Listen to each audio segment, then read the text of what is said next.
PM किसान योजनेच्या 19वी हप्त्याची तारीख जाहीर. 2,000 रुपये कधी आपणास खात्यामध्ये जमा होणार हे आपण या व्हिडिओमध्ये पाहणार आहोत. PM किसान 19व्या हप्त्याची अपेक्षित तारीख फेब्रुवारी 2025 आहे, जी मागील ट्रेंडनुसार आहे. ही योजना थेट लाभ हस्तांतरणाद्वारे शेतकऱ्यांना त्यांच्या बँक खात्यात थेट पैसे जमा होणार आहेत. ही योजना पात्र लाभार्थ्यांना वार्षिक 3 समान हप्त्यामध्ये एकूण 6,000 प्रदान करते.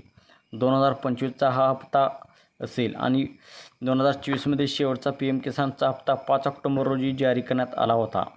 तर जर 4 महिन्याला एक हप्ता सरकार देत असते, तर ऑक्टोबरपासून नोव्हेंबर, डिसेंबर, जानेवारी आणि फेब्रुवारी 15 फेब्रुवारी ते 25 फेब्रुवारी या दरम्यान 19वा हप्ता जमा होऊ शकतो. प्रधानमंत्री किसान सन्मान निधी ही माजी शेतकऱ्यांसाठी आर्थिक सहाय्य योजना आहे, जी भारत सरकारने फेब्रुवारी 2019मध्ये सुरू केली आहे.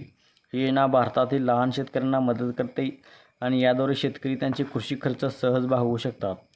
तर मागील ट्रेंडनुसार PM किसान 19वा हप्ता फेब्रुवारी 2025मध्ये रिलीज होण्याची शक्यता आहे.